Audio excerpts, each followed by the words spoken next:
Pirpaso radio მსმენელებო, ეთერშია შუადღის პოლიტიკა რადიო სივრცის ეთერში FM 98.5-ზე.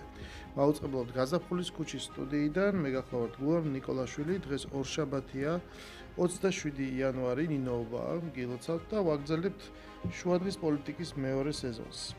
14 საათი და 9 წუთია თბილისის დროით, შუადღის პოლიტიკის მეორე სეზონის ფოკუსში მოქცეულია მე-11 მოწვევის საქართველოს პარლამენტი და მასთან დაკავშირებული მოვლენები, როგორც წარმართავს საკანონმდებლო ორგანო ქვეყნის პოლიტიკას, რა მიზნებს, სირთულეებისა და წინააღმდეგობის დაძლევა უწევს მას.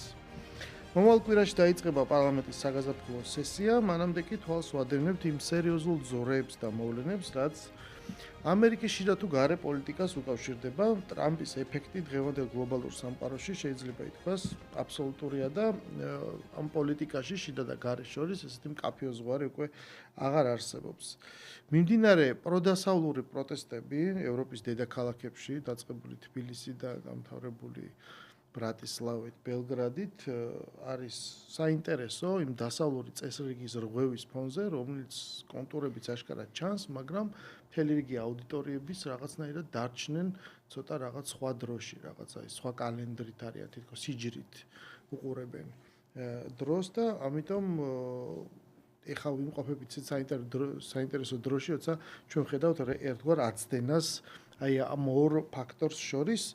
ისტორიკოსი და მილენიალის დამფუძნებელი ნუკრი შუშიაშვილია ჩვენი დღევანდელი გადაცემის სტუმარი და სწორედ მასთან ვილაპარაკებთ ჩვენ ამ დასახელებულ თემაზე. ნუკრი, რაც შეეხება დღევანდელ ვითარებას, იანვრის მიწურულია, ყველგან დამთავრდა ესე ვთქვათ არჩევნები, აგერ გუშინ ბელორუსშიც კი ჩატარდა არჩევნები და უკვე მგონი მე-7 თუ არ ვიცი უკვე მე რამდენად გახდა ალექსანდრ ლუკაშენკო ბელორუსის პრეზიდენტი, ქონდა ძალიან საინტერესო პრესკონფერენცია, სხვათა შორის დღეს უსმენდი და მინდა რომ დავიწყოთ ჩვენი მოცემულობის აღწერით, რა შეიმყოფება, რა ვითარება, როგორ შეიძლება დასათაურდეს კი არა, ანუ აღიწეროს რა ტერმინებში ის რეალობა, რაც დღეს საქართველოში, რაც დგას ევროპაში და მთლიან მსოფლიოში. მოგესალმებით პირველ რიგში, გილოცავთ ნინოობას. დავიწყოთ იმით, რომ არის ესეთი მომენტი, როდესაც ცენტრში ხდება გარკვეულწილად რაღაცა პოლიტიკური სისტემის ან თუნდაც იდეოლოგიური ინსტრუმენტის რღვევა, ეს გვიან გადადის პერიფერიებში. ჩვენ თავზე ხედავთ, რომ ის დისკურსი დღეს აი ამ ჯგუფებს, რომლებიც გამოდიან, აქვს და იმათ ცენტრში არსებულ დისკურსებს შორის არის უკვე წყვეტა. წყვეტა არის, იმიტომ რომ აი გავიხსენოთ შეკითხვა დაუსვეს, ხო, რამდენი სქესი არსებობს. და მამაზე ვერ გასცეს პასუხი, ამ წარმომადგენლებმა ვერ გასცეს პასუხი, იმიტომ რომ არსებობს აი მთელი რიგი პრობლემები ამ ჯგუფის თვალსაზრისით. ტრამპის გამარჯვება არის დროებითი მოვლენა და ისინი ელოდებიან გარკვეულწილად დაბრუნებას, როგორც ერთხელ დაბრუნდნენ ბაიდენის სახით, ისინი ელოდებიან ესე ვთქვათ გარკვეულწილად ესე ვთქვათ ძალაუფლების აღდგენას. და მათთვის ესე არის მოცემული, რომ აქამდე, ხო ყველა ვიცოდით, რომ ტრამპის არჩევნებამდე უნდა დაეყენებინათ ის რეალობა, როდესაც აქ ხელისუფლება შეიცვლებოდა, ეს ვერ მოახერხეს და მთელი ძირითადად აქცენტი უნდა გადავიდეს იმაზე, რომ შემდეგ 4 წელი გაძლონ რაღაცნაირად, აშკარად მათი პოლიტიკის ნაწილია და როდესაც ცენტრში დაბრუნდებიან ეს ლიბერალები, კვლავ დაებრუნონ რაღაც ძალაუფლება. მაგრამ ეხლა რითი იკვებება ეს ჯგუფი? ეს ჯგუფი იკვებება ზუსტად მისნაირი ჯგუფებით, რომლებიც ახდენენ გარკვეულწილად აი რევოლუციურ სცენარებს აწყობენ და იღებენ მათგან ლეგიტიმაციას და საუბრობენ ახლა სალომე ზურაბიშვილის გამოვიდა, რომ აი როგორ ებრძვიან რუსულ მთავრობებს დემოკრატიული საზოგადოებები, ხო? ესეთი რაღაცა message box-ი არის, რომელსაც იმეორებენ ეს ძალები. ანუ რასთან გვაქვს საქმე? საქმე გვაქვს შემდეგ რაღაცასთან.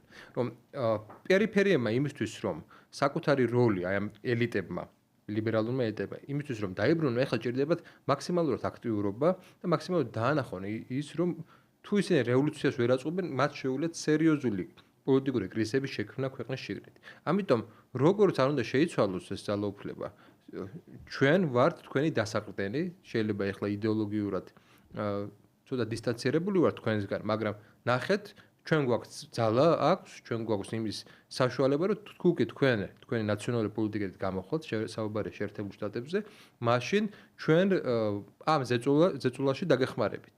და ჩვენ ვიცით ეხლა იყო ხო საუბარი ტრამპსა და სალომე ზურაბიშვილის ის გამოვიდა. აი, სანამ გააგრძელებ იმისთვის, რომ უფრო ფოკუსირებულად გავაგრძელოთ, აი ეგ ჩაგეჭრები და ამ საკითხს ცოტა ესე განმარტავ, იმიტომ რომ აი შენ თქვი, რომ ცენტრში იწყება რღვევა, ეს არის ერთგვარი ცუნამივით, როდესაც ის ჯერ კიდე რაღაც შორს ჩანს, რაღაც ნიშნები არის, ცუნამის წინ ზღვამიცის ხოლმე მიქცევა რა.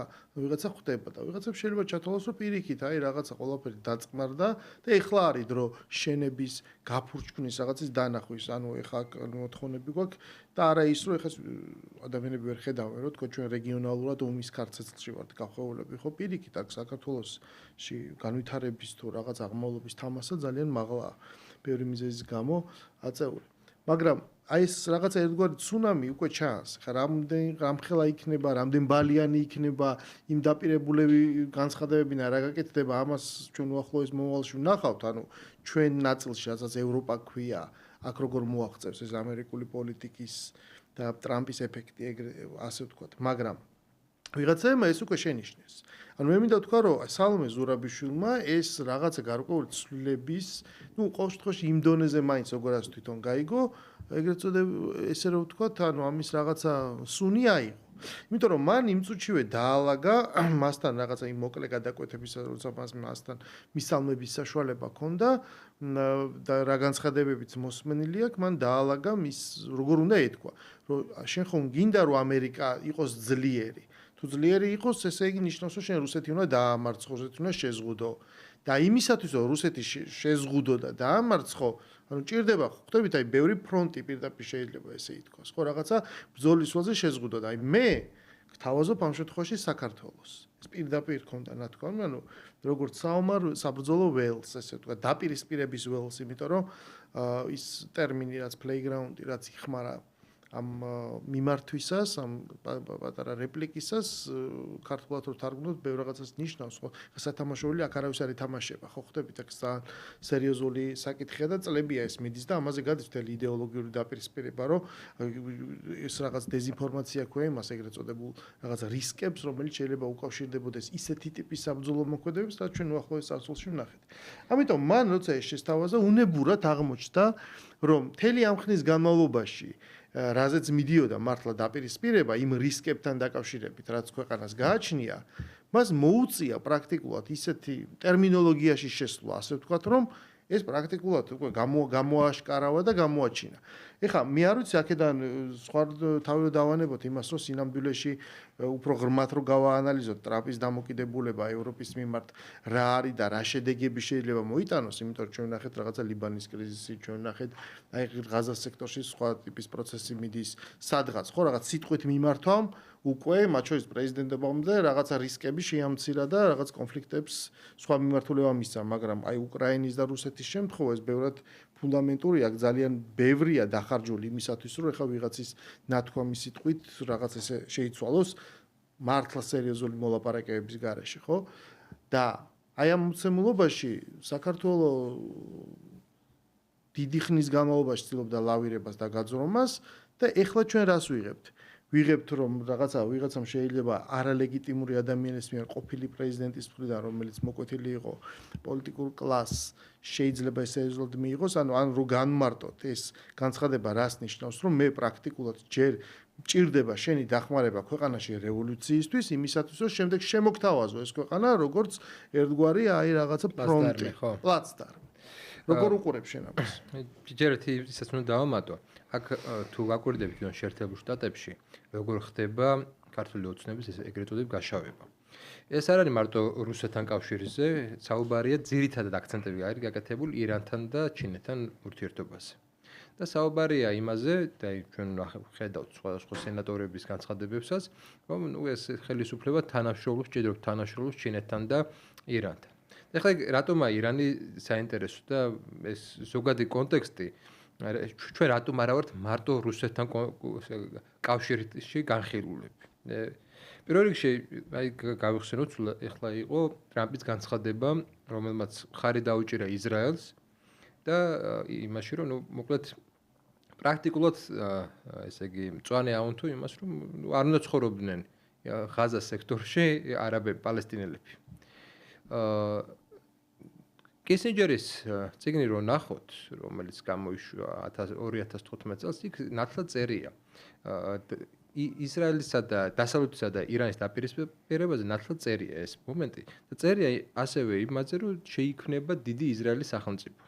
ეს დიდი ისრაელის სახელმწიფო ხა როგორი იქნება კისინჯერის მიხედვით ეს გეოგრაფიული სიდიდეს ნიშნავს, მაგრამ ეხლა ჩვენ ვხედავთ რას?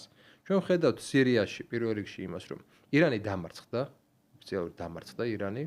ჩვენ ვხედავთ იმას, რომ სირიაში გაიმარჯვა, იმის მიუხედავად ერთმანეთს ლანძღავენ ოფიციალურ დონეზე თურქეთი და ისრაელი. რეალურად ძალიან კარგად ითანამშრომლობს ორ რეგიონში, კავკასიაში და სირიაში. კავკასიაში ისრაელმა და თურქეთმა ითანამშრომლა ყარაბახის საკითხში, ორივე მხარე დაუჭირა და ძალიან მჭიდრო ურთიერთობა აქვს ისრაელს აზერბაიჯანთან. და მეორე, ეხლა სირიის საკითხში, სადაც ჩილოეთი პრაქტიკულად ჩილოეთის ტერიტორია პრაქტიკულად დაიკავა თურქულმა ჯარებმა, ხოლო იც რაც მოხდა, ასადის რეჟიმი როდესაც დაემხო, ახალი ეს ხელისუფლება საუბრობს, რომ მე მზადა ვარ ვაღიარო სირიის ისრაელის სახელმწიფო. რაც ნიშნავს შემდეგ რაღაცას, რომ თვითონ ირანს აქვს პრობლემები როგორც ჩილოეთით, ანუ აზერბაიჯანის მიმართულებით, ისე დასავლეთით სირიის მიმართულებით. და აი ამ კონტექსტში ძალიან კარგად იკვეთება, რომ ყოველ შემთხვევაში მზადდება ახლო აღმოსავლეთში დიდი ომის კონტურები. მე არ ვიცი ეგ მართლა მოხდება თუ არა, მაგრამ იმისთვის რომ ეხლა საჭადრაკო დაფაზე ისე ლაგდება, რომ ირანი ის გავლენები იზღუდება, ამ კონტექსტში საქართველოს ხშირი ხსენება არის ძალიან ესე იგი მნიშვნელოვანი. ძალიან მნიშვნელოვანი, იმიტომ რომ თუ კი საქართველოს თანამშრომლობს ირანთან, ეს ნიშნავს იმას, რომ საქართველოს აი ამ დიდ კოალიციაში არ არის დასავლეთის მხარეს. ჩვენ ასევე ისაც უნდა ვიცოდეთ, რომ რეგიონში დასავლეთს ამ შემთხვევაში წარმოადგენს თურქული არმია, ხო? ნატო იმის მიუხედავად, რომ ერდოღანს საკუთარი რაღაცა განსხვავებული პოზიციები აქვს, თვალს სწორედ იმიტომ ხუჭავენ, რომ თურქეთი დღეს არის სწორედ ანტიირანული სახელმწიფო. და ირანი ზოგადად სტრატეგიულად არის ძალიან ესეთი მოწყვლადი არის რეგიონში. ჩვენ ირანის ისტორიასაც რო გადავხედოთ, ირანის ძლიერი მოკავშირეები რეალურად იყო ყოველთვის ქრისტიანები. დასავლური ქრისტიანი სახელმწიფოები, იმიტომ რომ თვითონ იყო სუნიტურ რკალში ყოველთვის, ტრულ რკალში იყო ყოველთვის და დასავლური სახელმწიფოები მას ეხმარებოდნენ ამ რთული რკალის წინააღმდეგ ბრძოლაში. შაჰის დროს მოკავშირეული ურთიერთობები ჰქონდათ ისრაელთან და ეხლა როდესაც მან შეიცვალა ეს პოზიცია, სერიოზული პოლიტიკური კრიზისი დადგა თვითონ ირანში. ანუ ერთი იმის თქმა მინდა რომ საქართველოს დაკავშირებულია სწორედ ამ კონტექსტთან, ამ დიდობთან ახლო აღმოსავლეთში, იმიტომ რომ ჩვენ ყველა მეზობელი თითქმის ჩართულია ამაში. ჩართულია რუსეთი, რომელმაც ეხლა რაღაც მე ვერ ვიტყვი რომ ეს სამხედრო კავშირი ან ალიანსია, ეს არის რაღაცა ეგრეთ ვთქვათ თავდაუსხმელობის პაქტი მაინც არის როგორც მინიმუმ და გარკვეული თანამშრომლობის რაღაცა სამხედრო სფეროში თანამშრომლობის რაღაცა რეგულაცია ხდება. მეორე ჩართულია აზერბაიჯანი აქტიურად, ჩართულია სომხეთი, რომელიც ყიდულობს იარაღს როგორც ირანიდან ისე პაკისტანიდან, ჩართულია თურქეთი და ჩართულია რასთავარია ისრაელი. შესაბამისად, ეს ერთი მიმართულებაა, სადაც საქართველოს ცოტა ისე აღიქმება მთელი რიგი დასავლელი პოლიტიკოსების მიერ, რომ მან შეიძლება არ ითამაშოს კარგი როლი მათთვის და ამიტომ ეს პოლიტიკური ძალა სწორედ ამ გამბიც ეგრეთ ვთქვათ ათამაშებს, ამ კოზის ათამაშებს და საუბრობს, რომ აი ირაკლი კობახიძე ხო ჩავიდა ირანში, ესე იგი პროირანული ირანის მოკავშირე ხელისუფლებაა, ხო? თუმცა არაფერი არ შეცვლია ჩვენ ურთიერთობაში. და მეორე მნიშვნელოვანი ფაქტორი ესეა ჩინეთის ფაქტორი, ბუნებრივია. ჩინეთის ფაქტორი, რომელიც შემოდის და რომელიც თვითონ შეერთებული შტატების ინტერესებს მოდი ესე ვთქვათ, თუ არ აზარალებს, ყოველ შემთხვევაში არც ხელს არ უწყობს.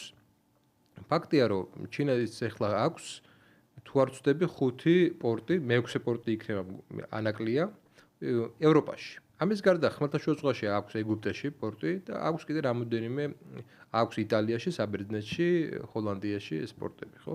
ანუ ჩინეთი ქმნის თელ ინფრასტრუქტურას თავისი პროდუქტების. რას ნიშნავს შემდეგ რაღაცას? რას ნიშნავს იმას, რომ ევროპა ეხლა როგორც არის ყველაზე მოწყვლადი მდგომარეობაში და ევროპას უჩნდება რაღაც ალტერნატივა. გავიხსენოთ მერკელის დროინდელი ევროპა. რაზე იდგა ევროპის სიძლიერე? სამ რაღაცას. შეერთებულ ამერიკულ უსაფრთხოებაზე, რუსულ იაფკაზე და ენერგორესურსებზე და ჩინურ ბაზარზე. ამ ომმა, უკრაინის ომმა, მოახდინა ის, რომ ყველა ამ სამი მიმართულებით ევროპა გახდა დამოკიდებული შეერთებულ შტატებზე.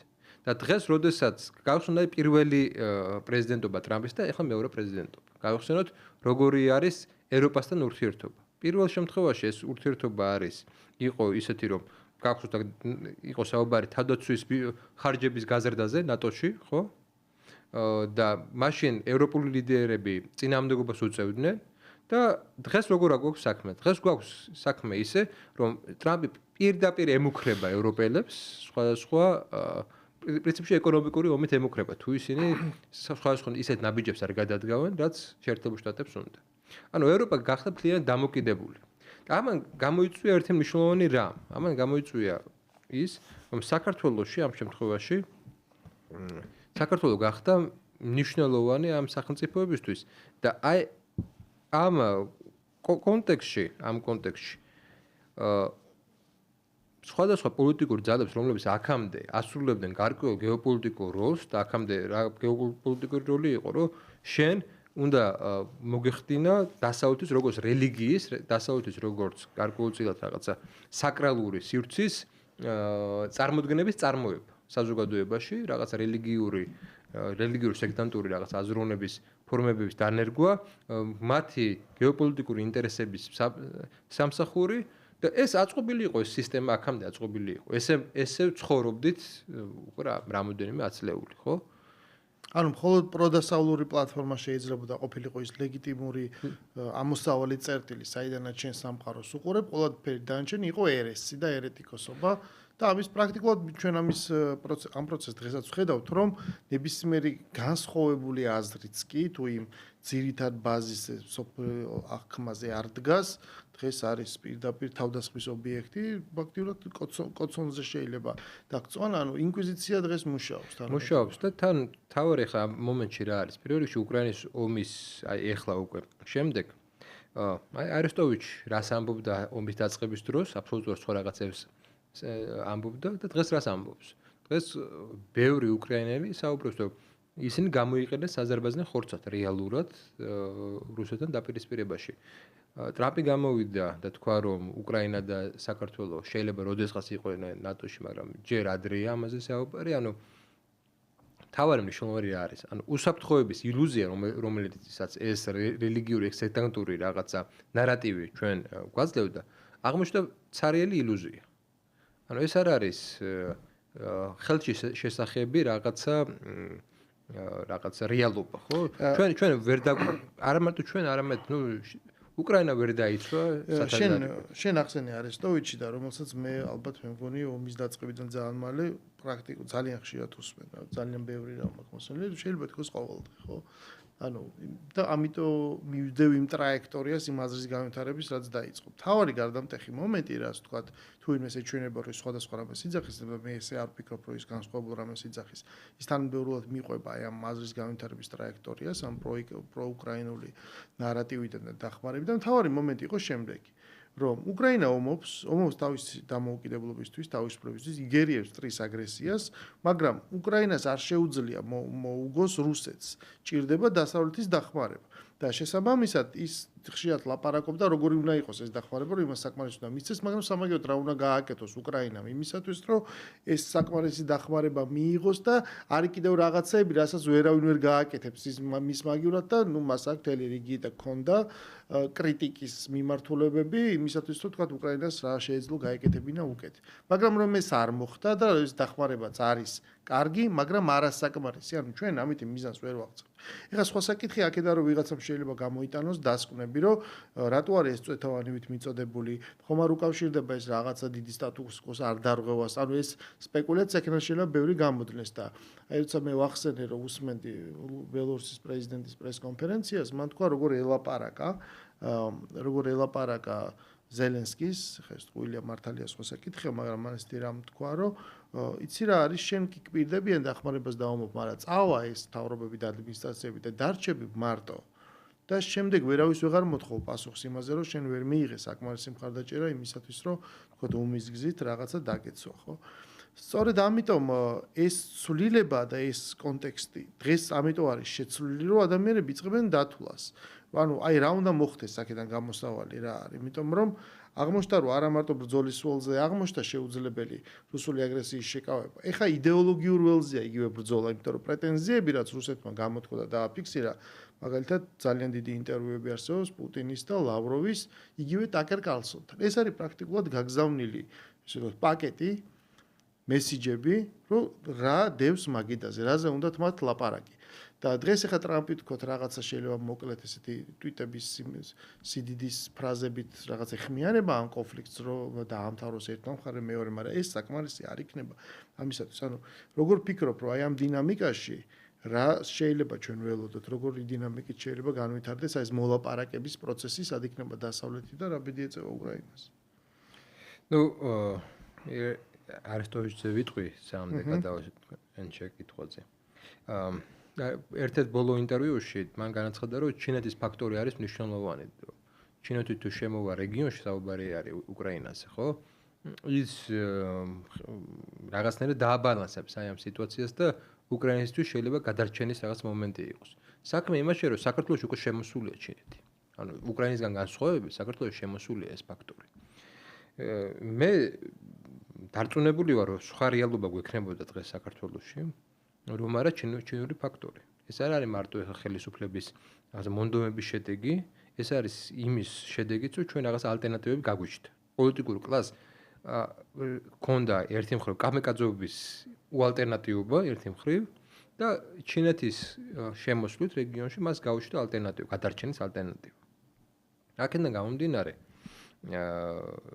ჩვენ ამ შემთხვევაში გვაქვს რაღაცა მოქნილობის უფრო მეტი ინსტრუმენტი ვიდრე უკრაინას.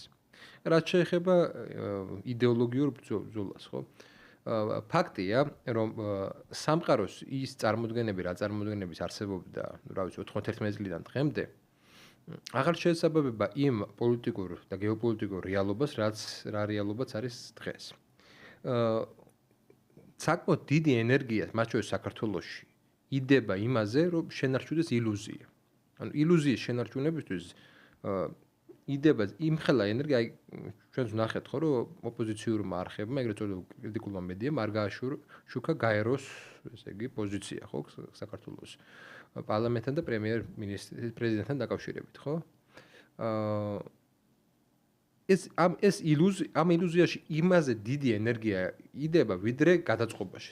სინამდვილეში მათ კი არ გადააწყეს, მათ კი არ თქვეს, რომ ჩვენი წარმოდგენები ესეთი კი არ იყო, არამედ აი სხვადასხვაერი იყო და შეეცვალათ რა პოზიცია, ჩერჩილი ამბობდა რა, თუ კი რაღაც არ გამართლდა, მე შენ გექნება ყოველთვის იმის საშუალება, რომ თქვა, რატომ არ გამართლდა ესა, ხო? ხო, მაგრამ სად უნდა გადაეწყოს? სად შეიძლება ძალიან ესეთი მარტივი ესეთი ის გაიკეთებინათ რეალობისთვის თვალი გაესწორებინათ, ეთქვათ რომ ის საკითხი, ომისა და მშვიდობის საკითხი არის ფუნდამენტური საკითხის, ეს არჩევნები ხო ოცნებამ არა ნაცებით, არამედ მშვიდობის ლოზუნგით მოიგო, ხო? მშვიდობის ლოზუნგით მოიგო. რაც ნიშნავს იმას, რომ ეხ მერე კი დაიწყო საუბარი, მაგრამ არ აქვს არგუმენტი, რატომ არის ეს მშვიდობა პროპაგანდა. არ აქვს ეგ არგუმენტი. არა და იმეორებენ ამას. ანუ შენ როდესაც ეუბნები შენ მომხრების რაღაც ნაწილს ან საზოგადოებას კლიენტ როდესაც ეუბნები რომ ესაა პროპაგანდა, შენ უნდა გქონდეს რაღაც ახსნა, რატომ არის ეს პროპაგანდა. რატომ არ გემუქრება ომი?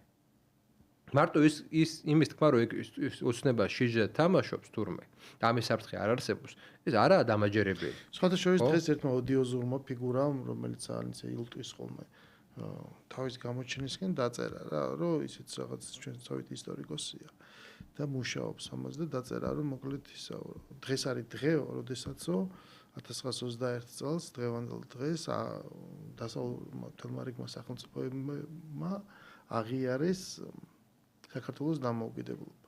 და სხვათა შორის ზუსტად ამავე დღესო სტალინმა ძალიან კატეგორიულად მოითხოვა პოლიტბიუროზე იქ მოსკოვში საქართველოს მოკლედ შეერთების საკითხი, ის რა თქმა უნდა მას ოკუპაციას უწოდებს და აი ეს იდეოლოგიური ბრძოლა, იქ კომენტარებში ზოგი მიხვდა, რომ კი, მაგრამ ეს ხო არ შეიძლება და ყოფილიყო რაღაცა ბიძგი და სტიმული, ხო ხდები ამგვარად, რომ შეიძლება რაღაც დაკავშირებული იყოს, ძალიან რთულია მის გაზომვა და განსაზღვრა, ხო, ერთია რომ შენ რაღაცა ითხოვ, რა თქმა უნდა, რაღაცა ორიენტაცია, დღესაც ჩვენ ხედავთ განსხვავებით, დღეს იხილება, ვიზა ლიბერალიზაცია ხომ არ შეუჩეროთ და აგერ არის მაგალითად მარგოს ცაჰკნა. აი მარგოს ცაჰკნა ბრიუსელში საგარეო საქმეთა საბჭოს შეხვედრამდე ჟურნალისტებს განუცხადა. ესტონეთის საგარეო საქმეთა მინისტრი. რომ საქართველოს უნდა დაისაჯოს, საქართველოს უნდა შეუჩერდეს ვიზა ლიბერალიზაცია, ეს პროცესი უნდა დაიწყოს, იმიტომ რომ მან უნდა გაასწოროს თავისი რაღაცა რიტორიკა, ორიენტაცია ასე შემდეგ რა. მერე ვთქვათ რაღაცა შენ ლავირება, რისკის შეფასება რა შეიძლება მოხდეს, ეს ყველაფერი ნიველირებულია რა. გარკვეულწილად ეს ისტორიის გამეორების საფრთხე მუდმივად არსებობს. და ეს დამოკიდებულება არსად არ წასულა.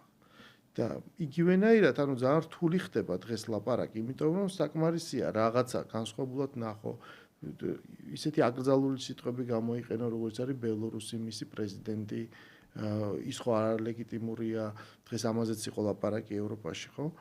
შემდეგ ის რო თქვა რას აკეთებს ის თქვა თავისი ქვეყნისთვის. რატო არ ომობს მე მაქვს ამიტომაც ერთი კითხვა რა. რატო არ ომობს დღეს უკვე 3 წელია ომი მიდის ბელორუსის ჯარისკაცი რატო არ ომობს უკრაინაში?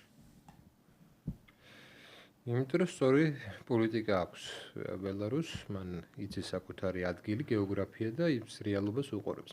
სწორი პოლიტიკა რას ნიშნავს? რაღაცა ღირებულებები და აი ამ მორალისტური პოზიციიდან რა არის სწორი, რა არ არის სწორი თუ ქვეყნის ეროვნულ ინტერესს, როცა დაარსებობს რაღაცა დოქტრინა, რა ჭირდება კონკრეტულ მომენტში, იმიტომ რომ პოლიტიკა წარმოებს დროში.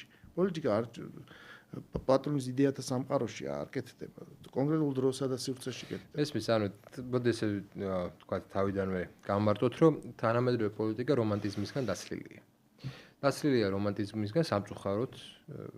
მე ის ადამიანი ვარ, რომელსაც პირიქით ეს იდეალიზმი ჩემთვის უცხო არ არის, მაგრამ უნდა ვაღიაროთ, რომ ეს არის მაკიაველისტური ეპოქა, აბსოლუტურად იდეებისგან დაცლილი მაკიაველისტური ეპოქა, სადაც მიზანი ამართლებს საშუალებებს. ჩვენ რო ქონოდა ნორმალური კვლევითი ცენტრები, ძალიან კარგად ესე იგი გაცნობიერებდნენ შემდეგ რაღაცას. გვახსოვს, ხო ჩვენ 2008 წლის ომამდე იყო ბუქარესტის სამიტი, ბუქარესტის სამიტამდე იყო კოსოვოს აღიარება და უბრალოდ ეს ფაზლი რო დაგველაგებინან, ძალიან მარტივი იქნებოდა რუსეთის მოქმედებების ამოცნობა. ძალიან მარტივი იქნებოდა. რას უნდა ველოდეთ, როგორც არ უნდა ილაპარაკონ, ჩვენ კარგად ვიცით, რომ რაც არ უნდა ილაპარაკონ, ჩვენ კარგად ვიცით, რომ რუსული 2008 წელს რუსული სცენარი განვითარდა. რუსეთის სასარგებლო სცენარი, მოდი რუსული სცენარის არ დავარქვა, რუსეთის სასარგებლო სცენარით განვითარდა მოქმედებები. სხვა სცენარით არ განვითარებულა ეს მოქმედებები. შესაბამისად, ეხლა ვის აქვს ეს ლეგიტიმური უფლება, ვინ გვაღიაროს, ვინ არ გვაღიაროს? ამას ეს მირჩევნია მოხდეს დაგვიანებით, მაგრამ შედეგი დადგეს, პოსტფაქტუმი დადგეს ის შედეგი, რაც ჩვენ გვინდა, ვიდრე დეიურეთ ვიღაცებმა გვაღიარონ ან არ გვაღიარონ. ხო ხდებით რა შეა საქმე? მთავარი მომენტი არის ის, რომ შენ უსაფრთხოება, რეალური უსაფრთხოება, შენ თვითონ უნდა იზრუნო. და ამ უსაფრთხოების წყარო თუ კი არ არის ის ძალა, რომელიც ერთი ხელით აცხადებს, რომ შენ მიგიღებს და მეორე ხელით ხო შენზე პასუხისმგებლობას არ იღებს კრიტიკულ მომენტში, ხო, ომის მომენტში. მაშინ შენ სხვა პოლიტიკა უნდა აწარმოო, ყოველ შემთხვევაში ესეთი ღია არ უნდა იყოს და ფაქტის წინაშე უნდა დააყენო, თუ კი ნატოში შენ აპირებ მართლა შესვლას. ფაქტის წინაშე უნდა დაგეყენებინა რუსეთი. შენ აი 2008 წელი ახსენე. და რუსული სასარგებლო სცენარი და მანამდე ახსენე არესტოვიჩს და ეხლა მე გამახსენდა ერთი ნაწყვეტი ხა მისი ამ ბოლოდროინდელი გამოსვლა სადაც ის იძახის რომ როცა ის ადანაშაულებს რომ არსებობს ვიღაცა პასუხისგებელი პროცესი და არსებობს დამნაშავე რაც ხდება უკრაინაში ამაზე პასუხისგებელი უკრაინა არის რომ დამნაშავე რუსეთია ხო რომ შეიჭრა მაგრამ მნიშვნელოვანია ისო რომ როდესაც ის გადაწყვეტილებას იღებდა და მან იცოდა ომის დაწყებამდე რომ ნატოს გაფართოება და ნატოს წევრობა ვერ მოხდებოდა აი ეს მოცემულობა მას ჰქონდა მაგრამ საქმე იმაშია რომ მან ეგეთი რამე ახსენა ეს ძალიან კარგად იცოდა პუტინმაც რომ არანაირი ნატოში უკრაინის მიღება არ მოხდებოდა მაგრამ ამის მიუხედავად მას სწორედ ეს რიტორიკა დაიწყო ამიტომ ამაში ადანაშაულის რომ ის შექმნილი ვითარება რომ შენ იძახი რომ აი მე რაღაცა მინდა მას სწორედ ეს მზაკულად გამოიყენა მან კი იცოდა რომ ამას უკრაინას ნატოში არავინ არ მიიღებდა მაგრამ მან გამოიყენა ეს მოცემულობა და დაიწყო ლაპარაკი იმაზე რომ აი როგორ თქვენ იძახით გაფართოება ნახეთ როდის თქვით და იმის მერე ფართოვდება აგერ უკრაინასაც იღებთ და არა ანუ რეალურად ყველამ იცოდა რომ ეს არ მოხდებოდა მაგრამ რა კი რიტორიკა იყო ესეთი რაღაც გამაერთიანებელი და ბუქარესტი და სამიტები და გახდება წევრი და ასე შემდეგ ამან შექმნა ის კრიზისი რომელიც მე კი ვნახეთ რაშიც გადაიზარდა და როგორადაც მოხდა. და მე სწორედ მან გადაგაწყვეტინე, სადაც არესტოვიჩი ამბობდი, უბრალოდ ეს ორი მოვლენა ახლა ერთმანეთთან დაკავშირებით გამახსენდა. რომ ეს როცა ვიღაცას უყვირს ხოლმე როგორ აბა იმან არ დაიწყო ომი, ანუ არქიტექტურა და სტრუქტურა, ესეთი ტიპის კრიზისები როგორ კეთდება, რომ ერთი არის იდეოლოგიური ბრძოლა, როგორ და მოამზადო და შემდეგ საინფორმაციო ომი, ეს პასუხისგებელი უნდა გამოჩნდეს და რანაირად უნდა ჩანდეს ეს კიდე საერთოდ მე ვკითხო დღეს კიდე უფრო მნიშვნელოვანი ბრძოლის ნაწილი და სცენა. Იცი, აი ეს მომენტი რუსული პოლიტიკის რუსული პოლიტიკის ესეთი ძალიან ისეთი მნიშვნელოვანი მომენტი არის ის, რომ როგორი პოლიტიკაც არ უნდა იყოს, ეს არ არის რაღაც მარტო ნებელობი ერთი ადამიანის ნებაზე წარმოებული პოლიტიკა. მას აქვს მთელი რიგი ნარატივები, ხო? ეს ამ ნარატივებისგან იღებს პუტინიც ლეგიტიმაციას. ეს ნარატივი გასაგებია რომ აი ნატო გვიახლოვდება ჩვენ რომ ის ჩვენს ეგზისტენციალურ საფრთხეს წარმოადგენს მისი რაკეტების განლაგება ჩვენ საზღვრებთან მისი ბაზების სამხედრო ბაზების განლაგება ჩვენ ბაზებთან და ამიტომ ჩვენ ესე იგი უპასუხებთ ამას შესაბამისად როგორც ჩვენ შეძლებთ შესაბამისად ნახეთ ის სახელმწიფოები რომლებიც შევიდნენ რუსეთის მეზობელი სახელმწიფოები რომლებიც შევიდნენ ნატოში ნატოს წევრები რომლებიც გახდნენ ისინი შევიდნენ მაშინ, როდესაც რუსეთი იყო სუსტი. როდესაც რუსეთს რეაგირების მოხდენა ბალტიისპირეთის ქვეყნებში ვსაუბრობ. არ შეიძლება.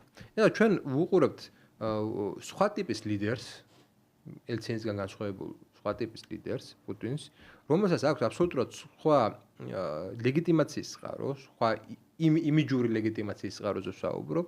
აქვს სულ სხვა პოლიტიკა და ჩვენ ვხედავთ რომ აი ამ პოლიტიკაში შენი ესე იგი უსაფრთხოება დაკავშირებული ერთ მნიშვნელოვან რაღაცასთან რომ შენ არ გახდე რუსეთისთვის ეგზისტენციალური პრობლემა რასაც ის ეგზისტენციალური პრობლემა თვლის ანუ შენ ამას როგორ მოახერხებ ეგ ცალკე საკითხია მაგრამ თავარი შენი სტრატეგია უნდა იყოს ის რომ მის წარმოდგენაში შენ არ იქცე ეგზისტენციალურ პრობლემად ხლა შეიძლება ვიღაცამ თქვას რომ პირიქით არის გასაგები რომ პირიქით იქნება ჩვენ ყავს ბაზა რომელსაც ნახევარსაათში საქართველოს ორ ნაწილად გაყოფა შეუულია მაგრამ მეორე მხრივ რა არჩევანი გვაქვს მე არჩევანზე მაგ ხოლმე ყოველთვის ვსაუბრობ რა არჩევანი აქვს ქართულ სახელმწიფოს ჩვენ ხო რას დავეძებთ რუსეთს და მე ეხლა მე ფაქტიურად ციტირებ იმ უამრავ ფრაზას რაც მე მომისმენია ჩემი მეგობრებისგან უამრავი სხვა ადამიანისგან რას დავეძებთ ის რას ფიქრობს რაში გვაინტერესებს ეს ადამიანი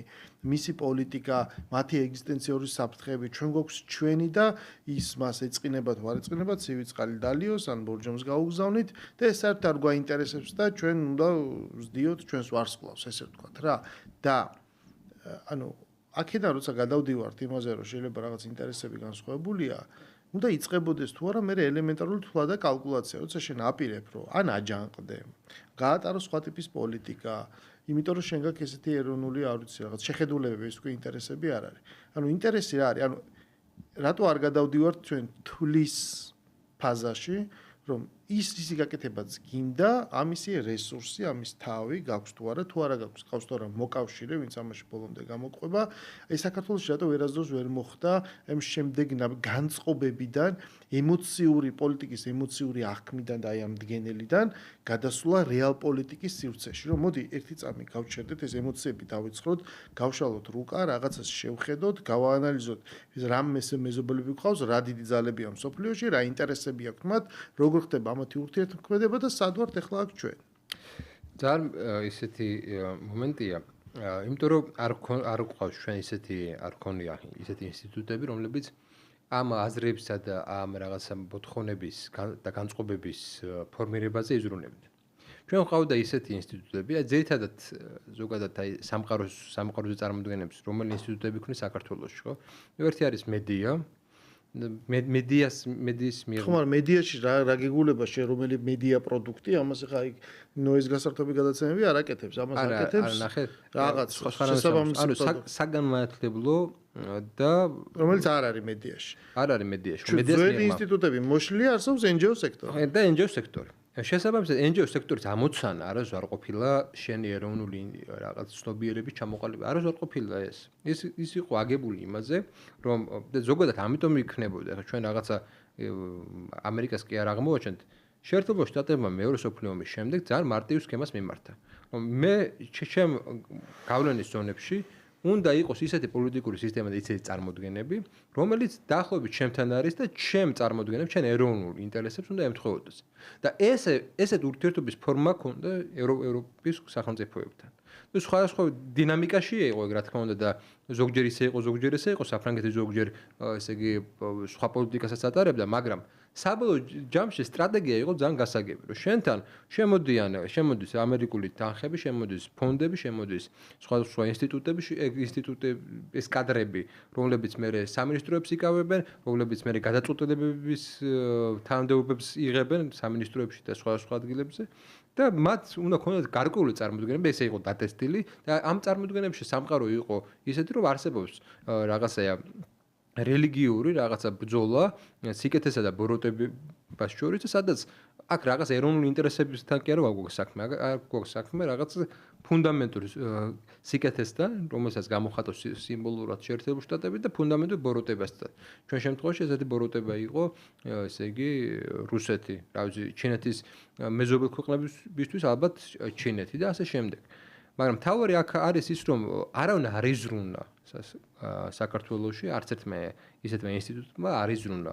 ნუ ამ ბოლო დროს კი გამოჩნდა სხვა ინტელექტუალები და ასე შემდეგ, მაგრამ არავინ არ იზრუნა იმისთვის, რომ ქართულ საზოგადოებისთვის რაღაცნაირად მის სამყაროს ხედვაში შემოეტანა არა რაღაც იდეალისტური წარმოდგენები, არამედ რეალისტური წარმოდგენები, სადაც არ არსებობს რაღაც სიკეთე, არსებობს რაღაც სახელმწიფოების ინტერესები და აქედან გამომდინარე, ნუ დისონანსი გარკვეულწილად საზოგადოებას აქვს. სხვათა შორის ეგ გარკვეულწილად ოცნების ბრალიცაა. ვთქვათ, იმიტომ რომ ჩვენ თუ დავაკვირდებით ოცნების დასაწყის პერიოდს, ის ამ ნარატივებს აძლიერებდა. მთელ რიგ შემთხვევაში აძლიერებდა. ანუ შენ რასაც იძახი ხა პრაქტიკულად გამოდის, რომ როცა ჩვენ ვლაპარაკობთ ეროვნულ ინტერესზე, ის რასაც ქვია, რომ აი საქართველოსდან დანახული სამყარო ეს პრაქტიკულად ჩანასახური დონეზე ლამის მხოლოდ ეხლა იწყება. მანამდე ეს იყო სხვადასხვა გავლენების, რაღაცას ქვია პროევროპული, პროდასავლური, პრორუსული, სხვადასხვა გავლენების წარმომადგენლები, მათი აბსოლუტური აცდენა და ჯახი ერთმანეთის დემონიზება ყველა ამ მხარეს და ასე ავტონომიურად აი ამ ნარატივების, თქვათ, გამთლიანება. ქართული ოცნება რასაც აკეთებდა, ეს იყო ერთგვარი ბალანსი და ლავირება ამ უკვე არსებულ ნარატივებს შორის, მაგრამ ის რომ შექმნა რაღაცა საკუთარი, რაღაცა ქართული ამ შექმნილ ვითარებაში, ეს აქამდე პრაქტიკულად არ კეთდებოდა და შეიძლება ითქვას, რომ აი ეხლანდელი აი რაღაცა გუს ნაპერწკალი ორი ქვის ერთმანეთისგან გაკრუწგან წარმოიქმნება, ეხლა შეიძლება დაიწყოს მსგავსი რაღაცა შეხედვა. დავამატებდი ერთ იმას, რომ ანუ ქართული ხედვა როგორც ასეთი, მე მგონი დამოუკიდება საქართველოს ნუ შეიძლება დასაწყისში 80-იანებში რაღაცა ნახოთ მისტიური ხედვები არსებობდა, მაგრამ ქართული ხედვა არ არსებობდა უბრალოდ ქართულ პოლიტიკაში. არსებობდა სხვა თვალის მიერ, ანუ ამერიკელის მიერ დანახული რაღაც საქართველო. და ქართველები, რომლებიც იზიარებენ ამ ხედვას. ხო, მაგრამ ახლა ნახეთ, აქ არის კიდე ერთი მომენტი, აი სურვილის მომენტი მინდა ერთი იმას შევეხო. სიამდვილეში, აი სურვილს აქვს ძალიან დიდი მნიშვნელობა. თავისთავად ახლა ბევრი ფსიქოანალიტიკოსი, ბევრი პოლიტიკის მკვლევარი საუბრობს, რომ ესეთი სურვილი ბერნეის იქნება თუ სხვა არ არსებობს საზოგადოებაში. ამ სურვილებს ვიღაცები ქმნიან. ეს ადამიანები, რომლებიც გამოსულები არიან ევროკავშირის დროშებით და რაღაცებს სკანდირებენ, სიამდვილეში მათ არ გააჩნიათ თავიანთი ავთენტური სურვილი. ეს სურვილი არის წარმოებული და მუდმივად ხდება მისი წარმოება, მუდმივად ხდებოდა. და ეს სურვილი როგორც სუროგატი ჩადებულია და ჩანერგილია, იმიტომ რომ ამის კვლავ წარმოება ხდება, რაღაცა გამძაფრება და ისი ხდება, მიწოდება რომ ვინც არის ამის მიმღები, თავისი ნებით სხვათა შორის. თვითონ ფიქრობს, რომ ხო, რა თქმა უნდა, ეს აბა რუსეთი გინდა. იცი რა არის, ამ შემთხვევაში სურვილი ზოგადად არის მიმბაძველური რაღაც მომენტი. ადამიანების უმრავლესობას სხვისი სურვილით ესე იგი უცდებობენ და სხვისი სურვილი უნდათ.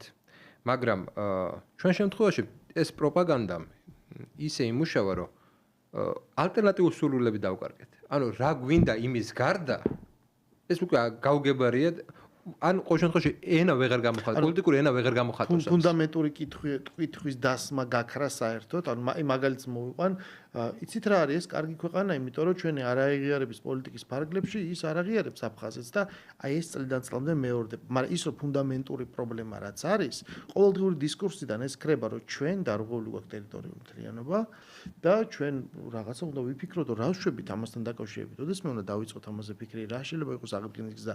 ანუ ფუნდამენტური კითხვები აღარ ისმის. უბრალოდ დაიწერ ეს ლოზუნგად, რომ ჩემი ქვეყნის 20% ოკუპირებულია და აი აქ მთავრდება წერტილი.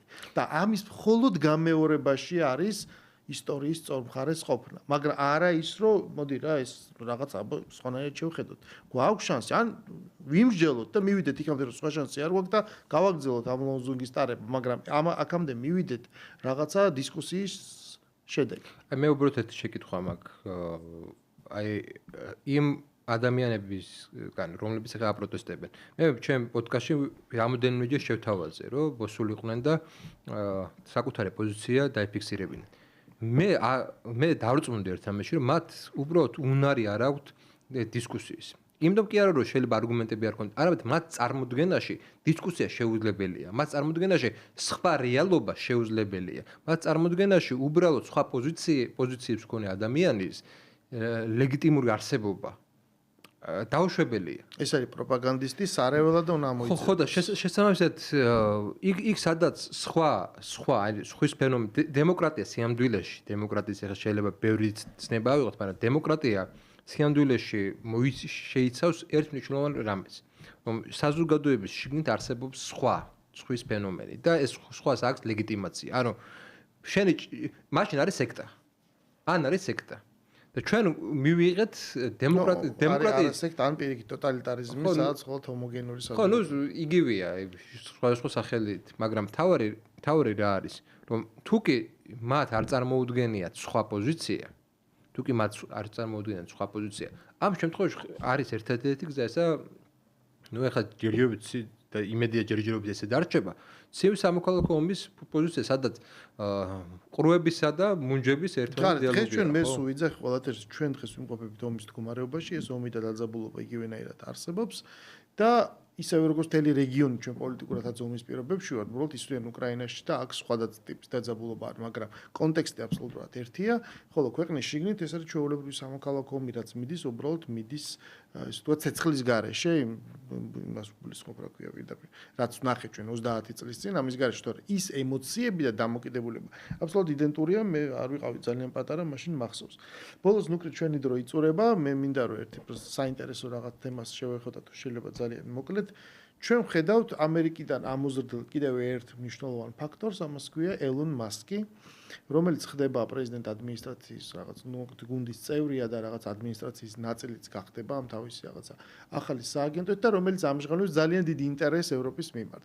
თუ ტრამპიზმი დგას მაგაზე, ანუ ამერიკის დიდად დაბრუნების კონცეფციაზე, მას კი იძახის, რომ მე მჭირდება ეხა ევროპა, ანუ მეგა, რომ ისევ ევროპა გახდეს დიდი, ისავლებს პირდაპირ ინტერესებს, ის ერთვება ძალიან რადიკალური ულტრამემარჯვენე გერმანული პარტიის პრაქტიკულად საარჩევნო კამპანიაში, ღიად უჭერს მას მხარს, არჩევნებში მან რაღაც გაიზარდოს და ხომ არ შეიძლება ჩვენ ვნახოთ ევროპისთვის ელონ მასკი როგორც ახალი დონალდ ტრამპი. მან შეიძლება უბრალოდ იყიდოს, ანუ გრენლანდიის დამოუკიდებლობა გამოცხადეს, პირდაპირ ვერ წაიღოს ამერიკა, მაგრამ ეს დამოუკიდებელი გერმანიაში მე გადავიდეს ეს დამოუკიდებელი გრენლანდიაში გადავიდეს ელონ მასკი, ის გახდეს იქ რაღაცა ლიდერი, ანუ გრენლანდიით, ესე ვთქვათ, ჯერ აიღოს გრენლანდია, შემდეგ შევიდეს ევროპულ პოლიტიკაში და ჩვენ დაიწყოს პროცესი რაღაცა ევროპის გაერთიანებული შტატების გაკეთების, იმიტომ რომ მასკი იგივეს აპირებს ევროპაში, როგორც ჩანს, რაც გააკეთა ტრამპმა ამერიკაში. ძალიან მოკლედ თუ შეგიძლია, რომ